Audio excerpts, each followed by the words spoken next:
Should I pay a credit card that is charged off? This is one of the most common questions that I get from my clients. They're not sure what to do with that old debt. Well, stay with us in this video. We're going to talk about what to do.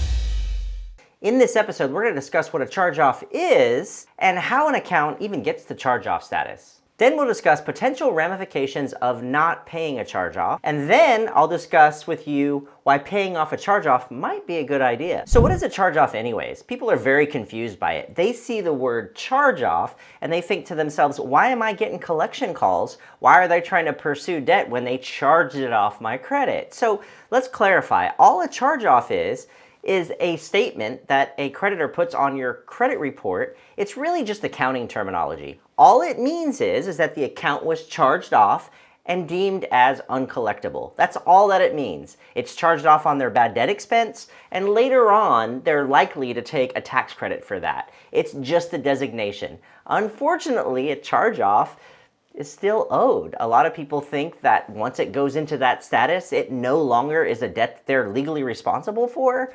The reality is that they're very much still legally responsible for that debt. So how does an account get to charge-off status anyways? Well, let's assume that we have a credit card that we had hard times with. Let's say you were one of those businesses that went under during COVID and your credit cards got maxed out and you had to make the decision, okay, I'm gonna feed my family or I'm gonna pay my credit cards, which is a common decision when people are having financial stress. And of course, you're gonna feed your family. You're gonna make those choices. So the credit card goes into 30-day late status and then 60-day late status. It goes 90 days late all the way up to 180 days late. That's 6 months. In most cases, at that point, the creditor is going to designate that account as uncollectible or charged off, and then it can take a couple of different pathways from there. In many cases, the original creditor will just hang on to that debt.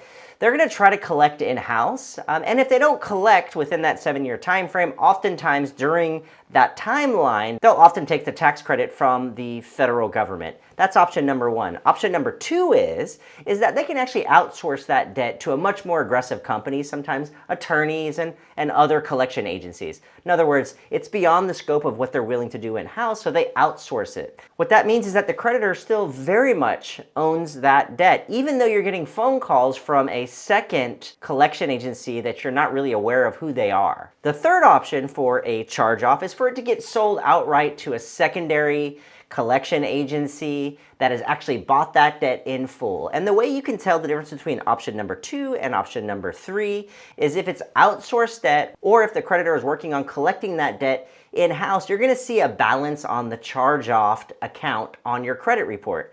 If there's no balance, in other words, there's zero balance on that charge-off and you have not paid or settled that account, that means it was sold to a collection agency, which means the collection agency legally has the right to collect on that debt. So the question that most of my clients have is, hey, what happens if I don't pay this thing? Well, I mean, some bad things can happen, right? Depending upon what state you're in, there can actually be legal action. You can get served with paperwork. The creditor can say, hey, look, you owe me this money. I'm going to take you to court. You sign off on the paperwork, and then a court date is set, and you go before a judge, and the judge simply says, yes, you owe the money, provided that it's legitimate debt. And then what happens from there is the judge will put a judgment on you and possibly a lien on your house or assets, depending upon what state you're in.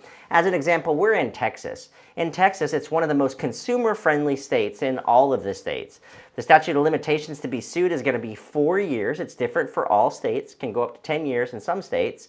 So after 4 years, they can't legally sue you for the debt. And then on top of that, if they do sue you within that time frame, in Texas, there's really not a whole lot of things they can do to collect. Sure, they can go before a judge. Sure, the judge can say you owe them money. But really, if they put a lien on your home or other things, depending on circumstances, it's still pretty hard to collect. So each state has their own specific laws. So you're going to Google search your specific state. You're going to Google search statute of limitations on credit card debt for Illinois, for California, for Texas, and it's going to pull up a number. You're going to see what your number is. And it's going to pull up a number of years that once those years have passed, they can no longer sue you. Do me a favor, please like and subscribe to my channel. As you very well know, the YouTube algorithm is very specific. If we don't get likes and we don't get comments in our section and people aren't subscribing, then the YouTube is not going to promote my channel. We're a relatively new channel and I'd really appreciate your help. Another very common question that I get asked is it a good idea to pay off a charge-off?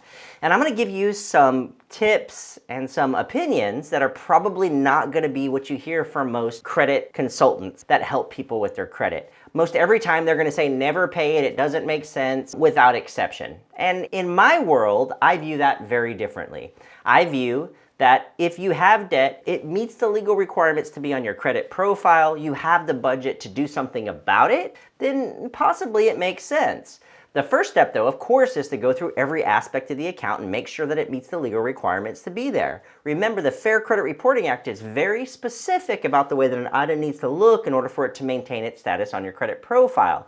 So do the due diligence first and analyze every aspect of all three bureaus with that account, dates of last activities, payment history, and anything that is not consistent, you have the right by law to dispute. And I recommend that you do that. Remember, these consumer laws are written for you. They're written to protect you.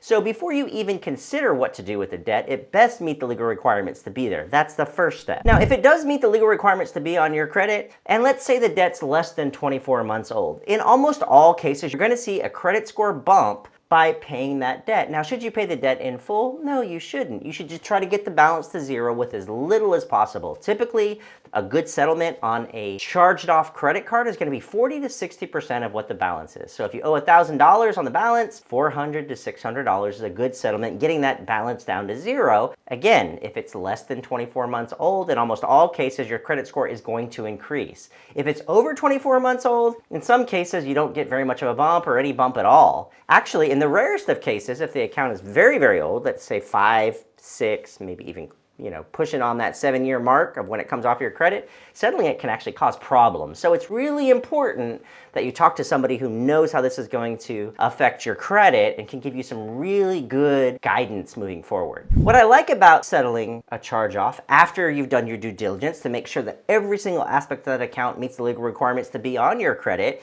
is that by settling all outstanding debt, it actually decreases your risk. In other words, you can have very high scores and you can have old debt that's outstanding, and you're going to possibly get denied for credit, where somebody else could have much lower scores, but they don't have any outstanding old debt, and they're going to get approved for credit offers. Now, the final reason that I think that it might be a good idea to pay off an old charge-off or settle it is because once it's been settled, it becomes exponentially easier to remove from a person's credit profile. And here's the reason why. Many times, the original creditor will not designate that account as settled and zero balance. Sometimes they take 60 days, 90 days. They take a very long time. So by law, that's inaccurate information. You settled it, yet on your credit report for the next 30 or 60 or 90 days, it's showing that there's a balance. That's a discrepancy. So you can go after that account saying, hey, listen, this was settled from my credit profile. Please remove this account from my credit. So the probability of getting it removed based on legitimate factors after it's been settled becomes much, much higher. The reason? Because the creditor has been paid. They're less likely to fight you about a removal once they've got the money that was owed to them. If you have credit challenges, or if you're just looking to take a look at your credit profile and see how you can improve it, please click in the link in the description below. We offer a complimentary credit analysis, and we'll build out a plan for you to help you achieve your goals. The only caveat is that you sign up for a system that we use called Smart Credit. And that system gives us a tri-merge report. It's going to give us all three bureaus a nice, pretty report where we can do a deep analysis and build out that plan to help you achieve your goals.